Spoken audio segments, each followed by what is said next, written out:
Hi అండి, welcome to మన అలా కలెక్షన్స్. ఈ వీడియోలో మరో Bigg Boss celebrity life style కోసం తెలుసుకుందాం. కంటెంట్లోకి వెళ్ళే ముందు మన ఛానల్ సబ్స్క్రైబ్ చేసి లైక్ చేసి సపోర్ట్ చేయండి. మీ సపోర్ట్ వల్ల మా వీడియోస్ అందరికీ వెళ్ళి మన ఛానల్ గురించి అందరికీ తెలుస్తుంది. బిగ్ బాస్ 8 సీజన్లో వైల్డ్ కార్డ్ ఎంట్రీలో ఎంట్రీ ఇచ్చి అందరినీ ఫుల్గా ఎంటర్టైన్మెంట్ చేస్తూ ఫైనల్ ముందు వరకు వచ్చిన మన TV actor, comedian, entertainer, dancer, anchor and model అయిన మన రోహిణి గారి గురించి తెలుసుకుందాం. రోహిణి గారు సెప్టెంబర్ 8, 1990లో విశాఖపట్నంలో జన్మించారు. ఆమె స్కూలింగ్ అంతా కూడా విశాఖపట్నంలోనే పూర్తి చేశారు. రోహిణి గారు ఆచార్య నాగార్జున యూనివర్సిటీ గుంటూరులో బీటెక్ కంప్లీట్ చేసి యాక్టింగ్ మీద ఉన్న ఇంట్రెస్ట్తో తన ఫస్ట్ సీరియల్ అయిన కొంచెం ఇష్టం కొంచెం కష్టం సీరియల్లో సెకండ్ హీరోయిన్గా నటించారు. ఈ సీరియల్ 2019లో జీ తెలుగులో ప్రచారం అయింది. రోహిణి గారి తండ్రి ఒక బిజినెస్ మ్యాన్, తల్లి హౌస్ వైఫ్.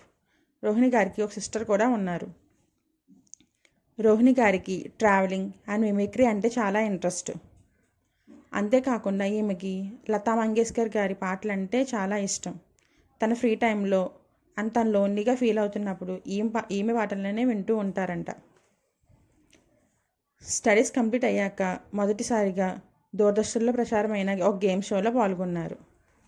ఈ గేమ్ షోలో తన యాక్టింగ్ స్కిల్స్ చూసి దూరదర్శన్ టీం తనకి యాంకర్గా ఛాన్స్ ఇచ్చారు. ఇలా ఒక గేమర్గా, యాంకర్గా తన కెరీర్ స్టార్ట్ చేశారు మన బిగ్ బాస్ సెలబ్రిటీ రోహిణి గారు. తన 19వ ఏజ్లోనే మోడల్గా కూడా తన కెరీర్ స్టార్ట్ చేసి సక్సెస్ అయ్యారు. సోషల్ మీడియాలో కూడా రోహిణి గారికి ఫ్యాన్ ఫాలోయింగ్ చాలా ఎక్కువగానే ఉంది. 2015లో తెలుగు కామెడీ రియాలిటీ షో అయిన జబర్దస్త్లో కమెడియన్గా తన కెరీర్ని స్టార్ట్ చేశారు. అంతేకాకుండా డాన్సర్గా కూడా మంచిగా పేరు తెచ్చుకున్నారు.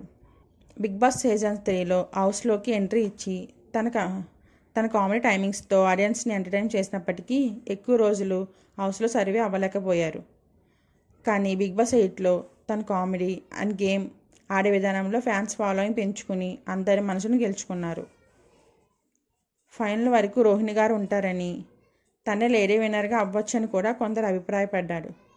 కానీ కొన్ని ఓట్స్ డిఫరెన్స్తోనే ఫైనల్ ముందు వీక్లోనే హౌస్ నుంచి ఎలిమినేట్ అయ్యారు.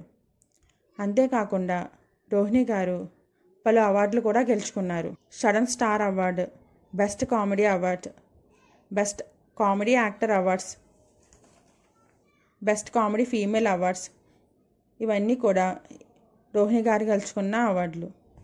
ఇలానే రోహిణి గారు తన కెరియర్ అండ్ పర్సనల్ లైఫ్లో ముందుకు వెళ్ళాలని కోరుకుందాం. మరొకరు బిగ్ బాస్ రియల్ లైఫ్ స్టోరీతో మరో వీడియోలో కలుసుకుందాం. Thank you for the watching.